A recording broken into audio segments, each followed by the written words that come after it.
Então, a estenose mitral, como vocês sabem, é uma doença em que há uma redução do fluxo do átrio esquerdo, né, para o ventrículo esquerdo. A válvula fica estenótica, a válvula fica com a redução da sua abertura.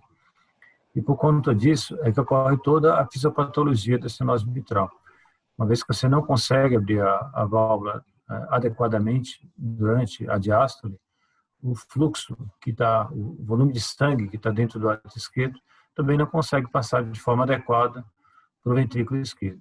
Então não há um enchimento ventricular adequado. Consequentemente, devido a essa redução da área valvar mitral, você tende a aumentar a pressão dentro do átrio esquerdo. Por quê? Porque você precisa de um movimento de pressão maior para fazer com que aquele fluxo saia do átrio esquerdo em direção ao ventrículo esquerdo. E isso faz com que o débito cardíaco seja preservado por um tempo, ou seja, você consegue manter um fluxo do átrio esquerdo para o ventrículo esquerdo, daí então, do ventrículo esquerdo ele vai normalmente para a aorta para fazer a circulação sistêmica.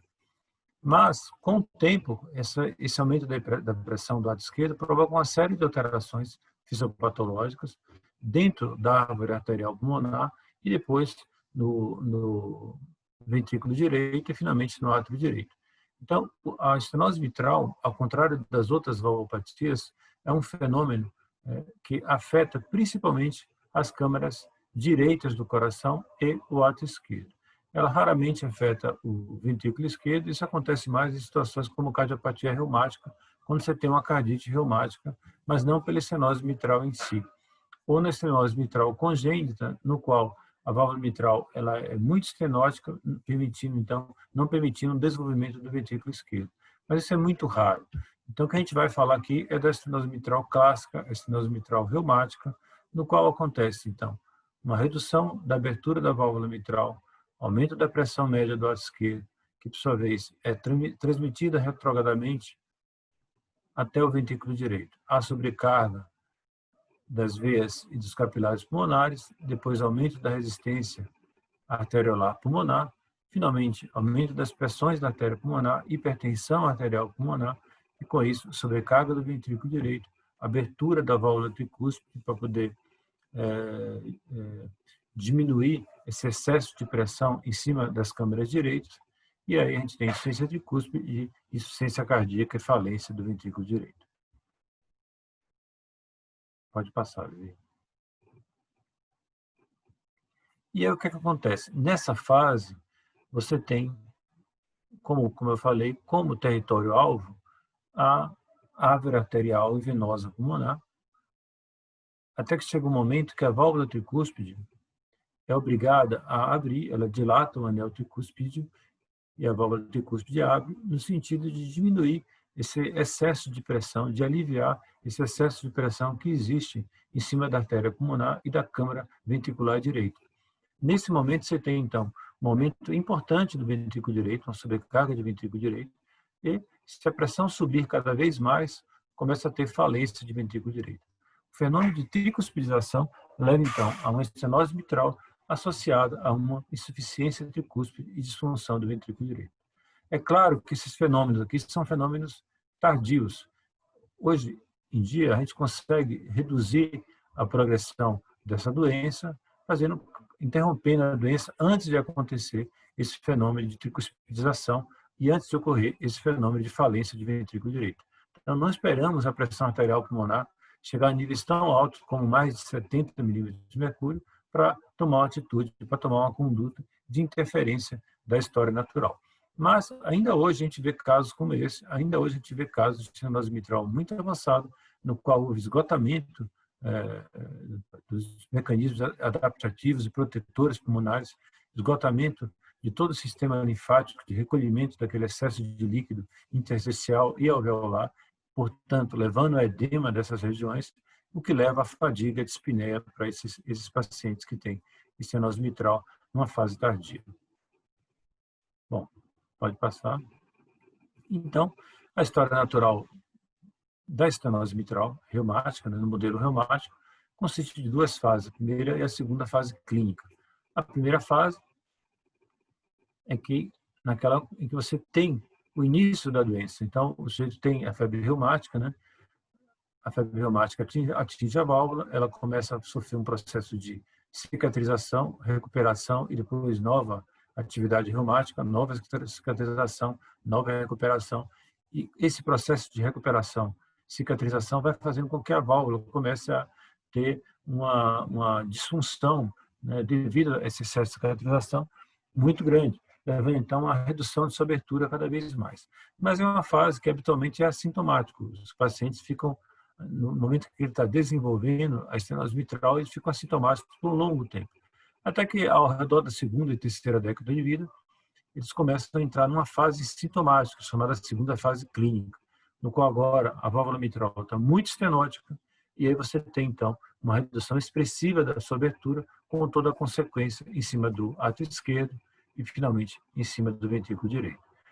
O aumento do átrio esquerdo leva a uma desorganização das fibras atriais, fazendo com que haja, então, fibrilação atrial e fenômenos tromboembólicos secundários a esse aumento do átrio esquerdo, formação de coágulos dentro do átrio esquerdo e, então, tromboembolismo.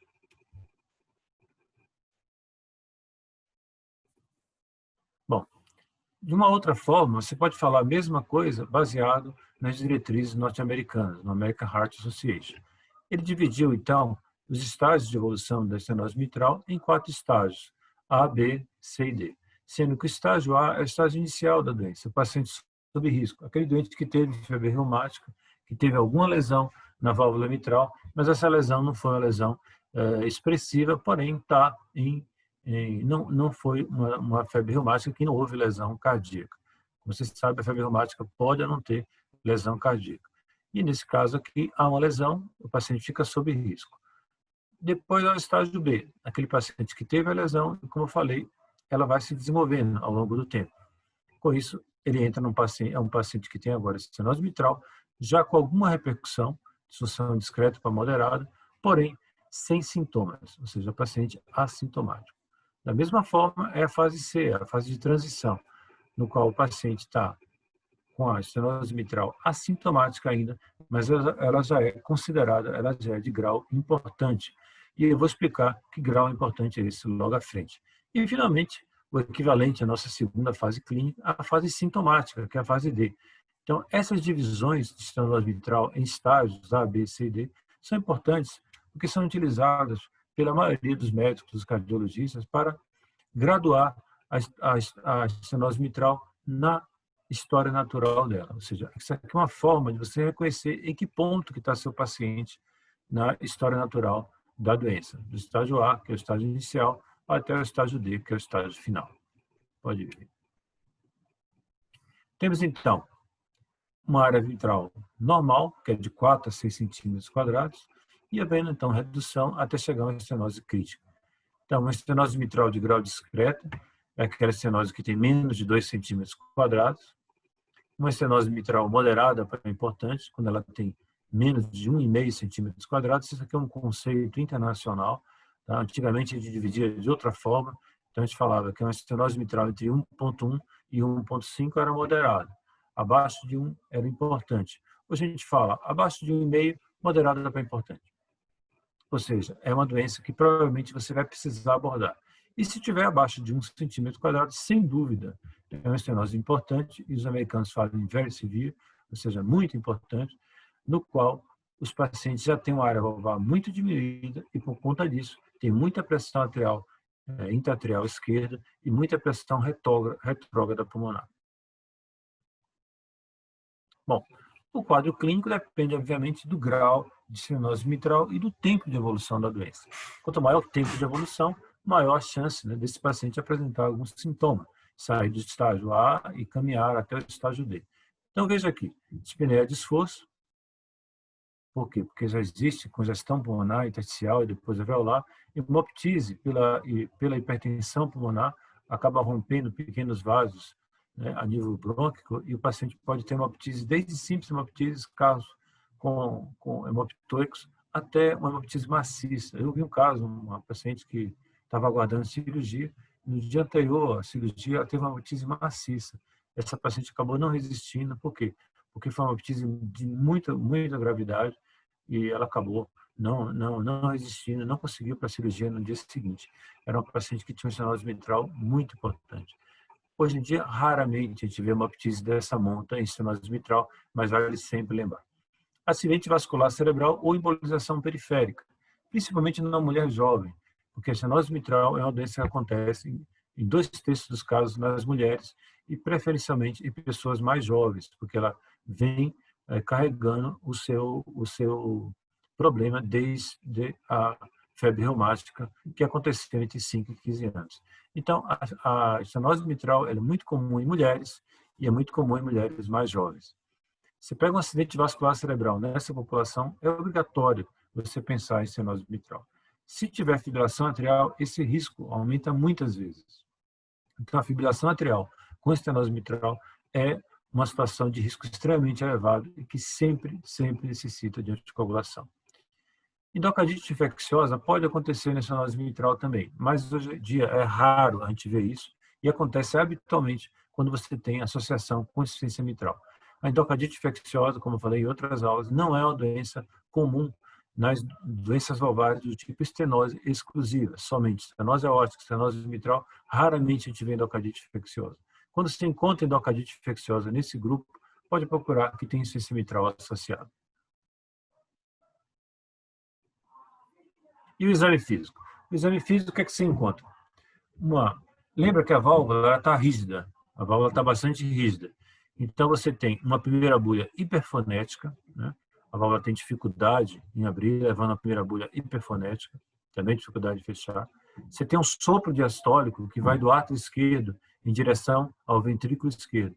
A estenose mitral é um fenômeno diastólico. A insuficiência mitral é um fenômeno sistólico. Então, aqui nós temos o quê? Um fenômeno diastólico. O fluxo sai do átrio esquerdo, na diástole, e a diástole, como vocês sabem, é composta de 3 fases, né? A fase inicial, a protodiástole, depois tem uma fase intermediária, no qual a pressão dentro do átrio cai, a diástase, e finalmente a mesotelidiástole, que é no final, onde tem a contração atrial esquerda, para que haja o quê? Um esvaziamento final do átrio esquerdo. Na estenose mitral, como nós temos uma válvula muito estenótica, você tem a primeira bulha hiperfonética ao fechamento dela, você tem, logo após a segunda bolha, a abertura da válvula, estadio de abertura, e você tem aqui o quê? Você tem um sopro diastólico em Rufflat, começando logo após o estadio de abertura e se acelerando ao final da diástole. Isso é chamado de reforço pré-sistólico. Então, estadio de abertura e reforço pré-sistólico. O que acontece na estenose mitral em relação ao pulso? O pulso na estenose mitral, ao contrário da estenose aórtica, que tem um pulso pavusitado, ao contrário da insuficiência mitral, que costuma ter um pulso mais fino, ao contrário da insuficiência aórtica, que tem um pulso de corda ou em martelo d'água, aqui na estenose mitral, o pulso, em geral, ele é normal. Raramente a gente vê redução de pulso na estenose mitral. Pode ver. Em relação aos exames complementares, então eu falei do quadro clínico, eu falei do exame físico, e agora eu vou falar de exames complementares.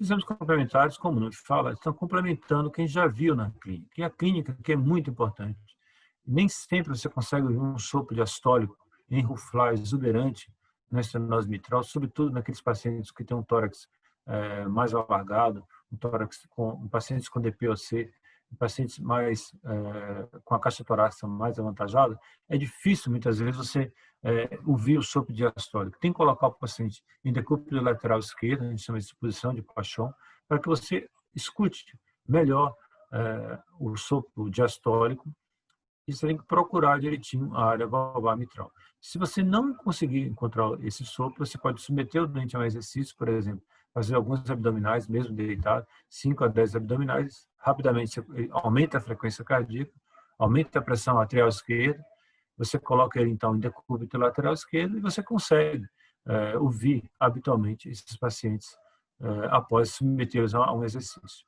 Esse é o eletrocardiograma do paciente com estenose mitral. Você tem o quê?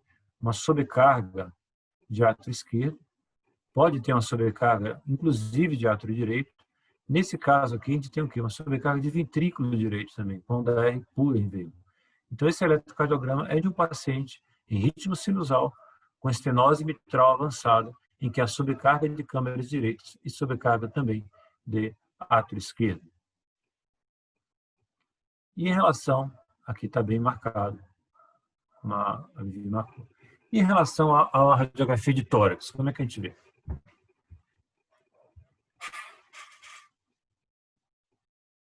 A radiografia de tórax nada mais vai mostrar do que aquela consequência hemodinâmica que nós falamos. Então, você vai ter uma área cardíaca normal, algumas vezes você encontra no ventrículo esquerdo, né, como está mostrando aqui, cefalização dos vasos, por conta dessa hipertensão pulmonar, acaba acontecendo cefalização dos vasos. Muitas vezes você vê um edema intersticial em volta dos hilos. E é muito importante isso aqui, ó, o abaulamento do arco médio, que representa o aumento do lado esquerdo. Vocês conseguem acompanhar aqui um aumento do lado esquerdo, nessa posição, ele vem aqui. Ó. Levando então, esse aqui é o apêndice arterial esquerdo, abaulado, muitas vezes pressionando a artéria pulmonar e provoca, às vezes, retificação do broncofonte esquerdo. Essa retificação do broncofonte esquerdo pode provocar um sinal clássico chamado sinal da bailarina. Além do mais, a gente pode ver quando há compressão do nervo laringeu recorrente superior, que passa bem aqui nessa região, o paciente pode começar a apresentar rouquidão. É um sintoma tardio da estenose mitral. E essa rouquidão, a gente tem um nome chamado síndrome de Ortner. A síndrome de Ortner, ela é hoje em dia, de novo, pouco frequente, mas de vez em quando vemos nos pacientes que procuram a avaliação médica, procuram socorro médico somente na fase tardia da doença. Então, a característica radiográfica, né, da estenose mitral é abaulamento do arco médio, presença de aumento do lado esquerdo. No perfil você pode ver aumento do ventrículo direito, ventrículo esquerdo de tamanho normal, congestão intersticial e muitas vezes cefalização dos vasos com imagens de congestão médio-apical por conta da hipertensão pulmonar. Bom, o exame clássico, o exame mais importante na estenose mitral, e poderia dizer em todas as valvopatias, sem dúvida, é o ecocardiograma. Claro, e esses exames todos, eles só têm um papel se forem bem solicitados. De novo, volto a afirmar uma coisa que a gente está esquecendo, que é a propedêutica. É muito importante para você avaliar bem esse doente e pedir de forma adequada os exames, não pedir exames sem necessidade. Então, aqui, ó, no ecocardiograma, você vê uma fusão das comissuras e um espessamento da válvula mitral. Confusão comissural. A fusão da comissura, ela acontece por quê? Porque é uma característica da febre reumática, da doença reumática. As comissuras. A válvula mitral tem duas folhetas, como todos sabem, duas cúspides, uma cúspide anterior, outra posterior, e você tem duas comissuras, uma posteromedial e uma anterolateral. Essa fusão comissural é importante, inclusive, quando for fazer um tratamento por catéter, porque o catéter, por balão, ele age aqui sobre a comissura, abrindo de novo a válvula mitral. Pode seguir. Temos, então, nesse caso, um ato esquerdo muito aumentado, bastante aumentado, com uma turbulência de fluxo na passagem do ato esquerdo em direção ao ventrículo esquerdo. Isso é típico de estenose mitral. A válvula não conseguiu abrir completamente. Esse é um ecocardiograma de 4 câmaras. Então, aqui é o ventrículo esquerdo, ventrículo direito, ato esquerdo e ato direito. Observe que a válvula não consegue abrir totalmente.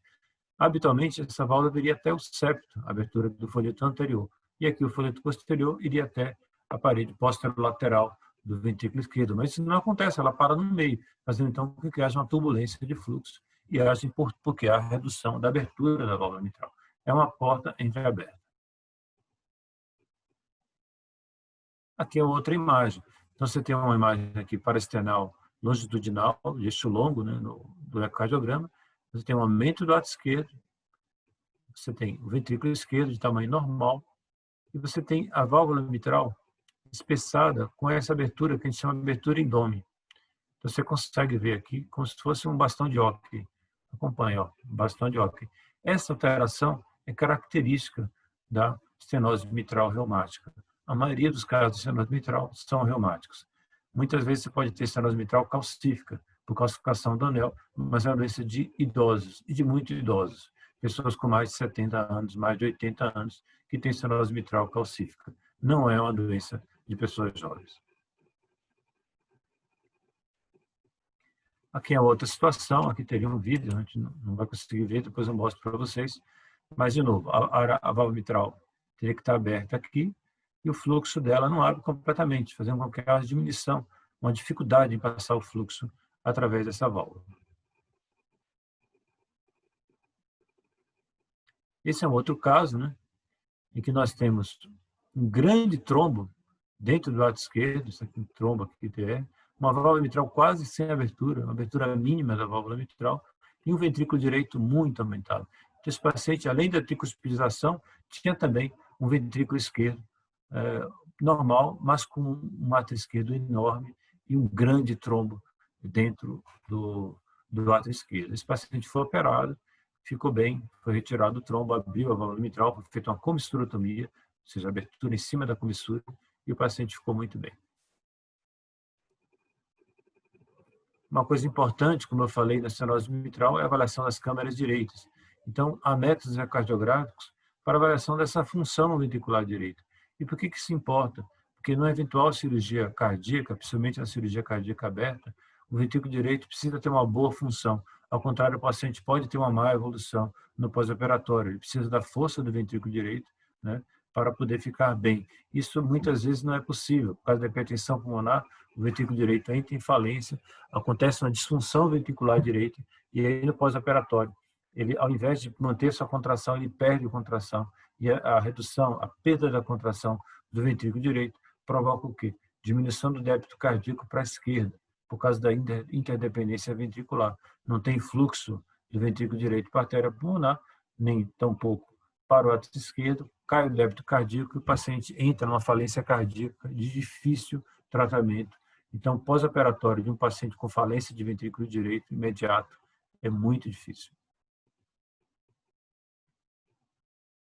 Uma outra forma de avaliar a estenose mitral é através do ecocardiograma tridimensional. Então, aqui a gente observa, veja, vários slides, né, várias figuras, no qual você consegue medir a área valvar mitral desde o paciente normal, com a área valvar mitral de 4 centímetros quadrados, normal entre 4 e 6 centímetros quadrados, ela vai reduzindo, aqui uma estenose mitral moderada para importante, com a área valvar de 1,2, até nesse caso a estenose mitral crítica, muito importante, que tem uma área valvar extremamente diminuída, em 0,8 centímetros quadrados. É claro que o fluxo, à medida que vai diminuindo, vai aumentando a hipertensão arterial pulmonar e depois a transmissão retrógrada para o ventrículo direito. Essa é uma outra forma de a gente avaliar, comparando com o eco 3D. Então, está aqui a abertura indômita. Aqui está a válvula mitral, confusão das comissuras, veja.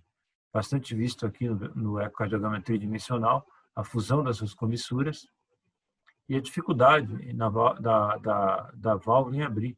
Veja que a abertura é extremamente diminuída. Ela não tem uma abertura adequada. Logo, há necessidade de uma pressão muito grande dentro do lado esquerdo para forçar a abertura da válvula e passar o fluxo. Do contrário, ele fica todo represado aqui no átrio esquerdo. E na hemodinâmica? Na hemodinâmica, a gente tem, hoje em dia, muito raramente a gente pede um cateterismo cardíaco de câmeras direitas e esquerdas para avaliação desses fenômenos de pressão em cima de uma válvula mitral estenótica. A exceção aqueles pacientes que o ecocardiograma não conseguiu, junto com a clínica, esclarecer se a estenose mitral é importante ou não. Acontece isso, mas hoje em dia é muito raro. E o que você pode fazer no hemodinâmico? Se você não conseguir determinar o descenso Y, tá? Representa o esvaziamento do átrio esquerdo. Se você não consegue determinar uma estenose mitral eficaz pela hemodinâmica em repouso, você pode submeter esse paciente a um teste de atropina, aumentando a frequência cardíaca, semelhante àqueles abdominais que fazemos no paciente clínico à beira-leito, ou colocar uma sobrecarga de volume e essa pressão arterial vai subir, a pressão dentro do átrio esquerdo. Começa a aumentar a pressão arterial esquerda. Se ele tiver uma onda V aumentada, a onda V está aqui, se ele tiver uma onda V aumentada, é um sinal de insuficiência tricúspide importante, que acontece na estenose mitral importante. Lembra que na estenose mitral importante, além da estenose mitral PC, você tem também uma insuficiência tricúspide secundária. E você tem, então, uma elevação dessas pressões atriais esquerdas, uma diminuição da queda de pressão entre o átrio esquerdo e o ventrículo esquerdo, visto aqui na onda Y, e são sinais, então, de uma estenose mitral importante. E, obviamente, o aumento da pressão atrial esquerda, que é o sinal mais clássico, o diferencial de pressão, o gradiente de pressão entre o átrio esquerdo e o ventrículo esquerdo. Esse gradiente pode se dividir em 3 partes, até 5 milímetros de mercúrio, de 5 a 10 milímetros de mercúrio, de 10 a 15 milímetros de mercúrio e mais de 15. Então, aquele paciente até 5 milímetros a gente considera normal. De 5 a 10, uma estenose mitral discreta para moderada. De 10 a 15, moderada para importante. E acima de 15, uma estenose mitral certamente importante, quando o gradiente entre o átrio e o ventrículo esquerdo é tão aumentado. Bom, em relação à classificação da estenose mitral, existem várias formas, mas eu vou mostrar de novo essa forma, que é uma forma fácil de memorizar, que é através dos estágios da American Heart Association. Então, estágio A. Pode passar. O estágio A é o doente sob risco. Ele tem uma estenose mitral com aquele dome durante a diástole, mas não tem nenhum sintoma. No estágio B. O estágio B é uma doença reumática já com alterações nos seus folhetos, um aumento da pressão diastólica e uma área valvar mitral maior do que 1,5 centímetro quadrado. Esse é um paciente com estenose mitral progressiva, estenose mitral moderada para discreta. A área valvar ela ainda é maior que 1,5, mas ele não tem qualquer sintoma. Por quê? Porque a estenose mitral ainda é discreta ou moderada. Aí vem a fase C. Na fase C, a estenose mitral agora é moderada para importante. Então, a estenose mitral tem menor do que 1 centímetro quadrado, moderada para importante, ou menor do que 1 centímetro quadrado, menor do que 1,5 centímetro quadrado, moderada para importante, ou menor do que 1 centímetro quadrado, muito importante, ou simplesmente importante. Esse paciente já tem uma pressão diastólica significativa e, habitualmente, ele ainda é assintomático, porque todos os estágios A, B e C, os dentes sempre estão assintomáticos, mas a alteração valvar já é muito significante. Aí você pode perguntar, poxa, mas como ele pode ser assintomático com área valvar tão diminuída? Por quê? Porque ele está aumentando a pressão arterial para que haja algum débito entre o átrio e o ventrículo esquerdo. E, de fato, alguns pacientes permanecem assintomáticos, mesmo com a estenose mitral tão importante.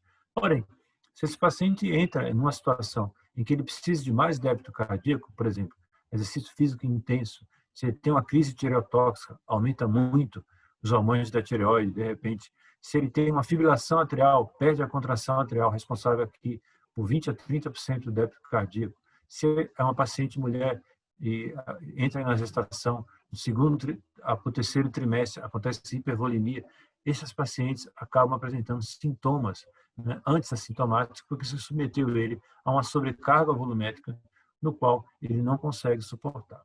E, finalmente, o estágio D, que é o quê? É o paciente sintomático. É o C, sintomático, a gente chama de estágio D. Ou seja, o paciente que tem uma estenose mitral muito importante, menor que 1 centímetro quadrado, ou moderado importante, mas já com sintomas. Esse paciente aqui, sem dúvida, a indicação de interferência, você tem que interromper esse natural. E muitos pacientes aqui do estágio C, pode acontecer, se ele tiver um score favorável, tiver outros sinais, por exemplo, hipertensão pulmonar, né, ou fibrilação atrial, isso é recente, aí já passando por D, muitas vezes pode acontecer a gente interferir nesse quadro aqui. Você nunca interfere no estágio A e B, porque a estenose mitral não é importante. Mas, hoje, ainda a maioria dos casos que nós interferimos são pacientes com estenose mitral sintomática. Bom, a estenose mitral, existem 3 formas terapêuticas de abordar esses pacientes. Uma delas é o tratamento clínico, no qual nós damos beta-bloqueadores e diuréticos, né? Por exemplo, hidroclorotiazida, furosemida, é um diurético que costumamos dar nesses pacientes. Até a aldactone, exceto em pacientes grávidos, você não pode dar aldactone porque provoca dano fetal, então é contraindicado a espironolactona na paciente gestante, nesse caso, somente furosemida.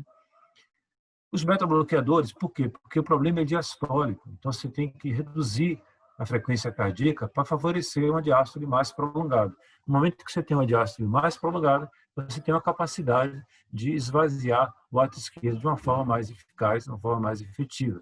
Então, os beta-bloqueadores são bem indicados na estenose mitral. Se o paciente começa a ter fibrilação atrial, tem também indicação de anticoagulação. Mas existem duas outras formas terapêuticas de tratar esses doentes. Uma através da valvuloplastia percutânea por catéter balão e outra através da cirurgia cardíaca aberta. Veja, uma das formas de tratar é a valvuloplastia percutânea por catéter balão. E para a gente fazer esse tipo de procedimento nesses pacientes, os pacientes têm que ter uma válvula considerada ecocardiograficamente favorável ao procedimento. E que válvula é essa? É a válvula que a somatória de vários parâmetros, são 4, através de um dos scores, são muitos scores, mas o score que é mais comum utilizado, chamado score de Wilkins, foi descrito por ele, ele se divide de 1 a 4, baseado em quê? Rigidez da válvula, espessamento dos folhetos, cálcio em cima da válvula e aparelho subvalvar. Quanto maior é a mobilidade, mais fina é a válvula. Se não tiver cálcio ou tiver poucos ecos esparsos, os ecos se vê de forma brilhante no ecocardiograma. Quando não tem o eco, ela fica escurecida. Então, se acontece essa situação, o paciente tem um score de 4, um para cada ponto desses parâmetros.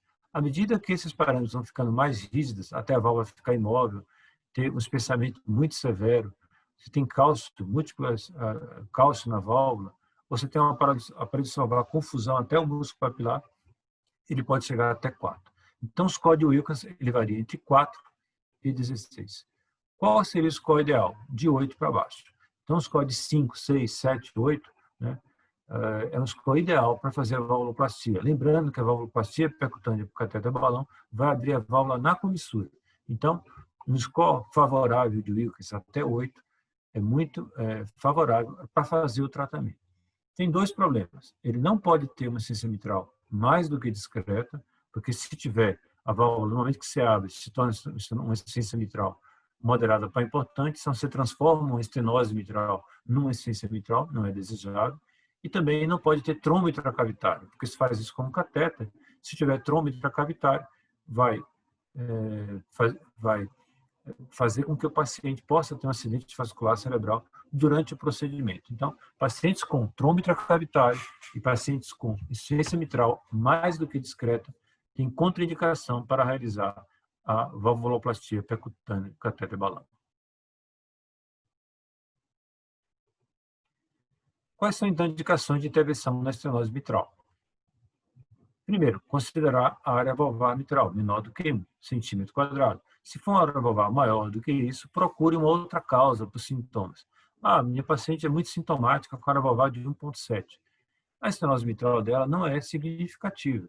Pode ser, um caso excepcional, que você faça um tratamento nessa doente, mas isso não é o habitual. O habitual é de fazer com área valvar menor do que 1 centímetro quadrado. Se o paciente tiver anatomia favorável, como acabei de falar, se o paciente tiver uma classe funcional avançada e não for elegível para cirurgia, e não é elegível para valvuloplastia, ou se o paciente tem um estágio mais avançado e vai fazer um procedimento cirúrgico cardíaco em outra válvula, a gente chama de classe 1, ou seja, todos os médicos indicam a cirurgia ou indicam o procedimento por valvuloplastia nesse doente. Então, qual é o paciente com estenose mitral em que todas as pessoas indicam intervenção, seja cirurgia aberta ou seja por valvuloplastia, chamado então de classe 1. Paciente que tem uma anatomia favorável para fazer o procedimento por balão, um procedimento muito mais econômico, fácil de fazer, fazemos de manhã, o paciente vai embora no dia seguinte ou 2 dias depois. Os pacientes com classe funcional avançada, mas que não são elegíveis, vão para a cirurgia aberta, aí você espera um pouco mais, já que você não faz a cirurgia aberta no paciente de classe funcional 2, na estenose mitral, nem classe funcional 1, como você faz na insuficiência mitral. Ou o paciente, aí sim, que tem uma estenose mitral significativa e vai fazer uma cirurgia, por exemplo, na válvula ótica. Aí você aproveita, mesmo que ele não tenha sintomas devido ao problema na válvula mitral, você aproveita e faz também uma abertura da válvula mitral, já que a evolução irá ocorrer ao longo do tempo. Bom, ao contrário, o paciente que tem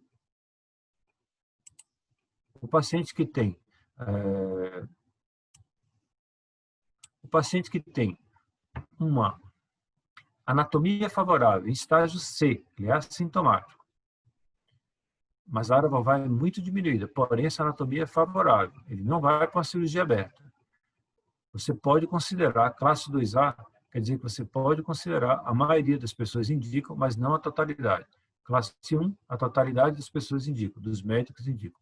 Classe 2A, a maioria dos médicos indicam. Classe 2B, poucos indicam. E classe 3, ninguém indica. Então, se o paciente tem uma estenose mitral em estágio C, portanto importante, assintomático, mas a sua anatomia é favorável, você pode indicar um procedimento para aliviar essa estenose mitral. Porém, a cirurgia valvar em pacientes classe 3 e 4 só será feita naqueles pacientes não elegíveis para valvuloplastia percutânea com catéter balão. A cirurgia valvar, né, ela é restrita a pacientes com classe funcional mais avançada. E por que isso? Porque a estenose mitral ela responde muito bem ao tratamento clínico e você, portanto, consegue muitas vezes pegar um paciente com estágio mais avançado e retroceder, né, para uma classe renal menor. Só que, se ele chegou em classe 3, mesmo que ele retroceda, ainda assim tem indicação de tratamento. Vamos à frente. Esse é um gráfico, né, do American Heart Association, de novo, para deixar essa situação um pouquinho mais clara, mais uma vez. Então, veja aqui. Se você tem estenose mitral reumática, se a área valvar é maior que 1,5, o pressure of time é menor que 150, e o paciente, você vai procurar o sintoma, outra causa de sintoma.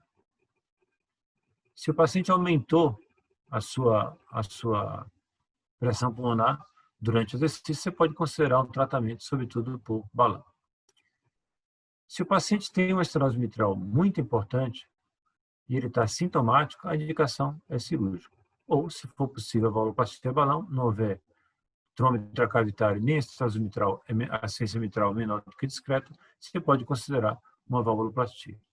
Se o paciente está em estágio C, você só vai considerar a valvuloplastia naquele paciente que é elegível ao catéter por balão.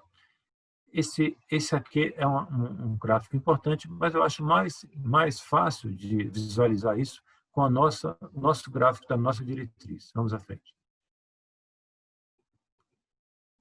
Aqui está a nossa diretriz, então, de doença valvar.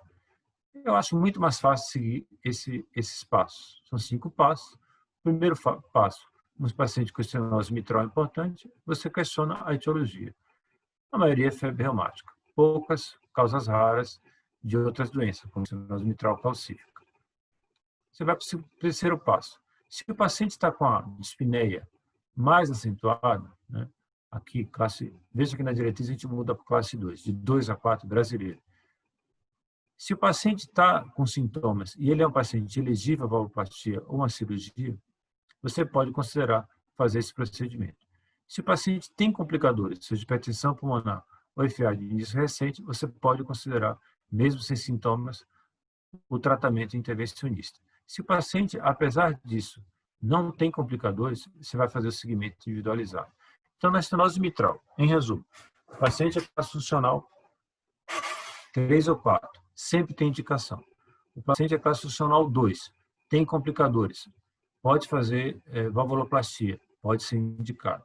O paciente é classe funcional 1, assintomático, tem complicadores, hipertensão pulmonar, FA de início recente, pode fazer valvuloplastia.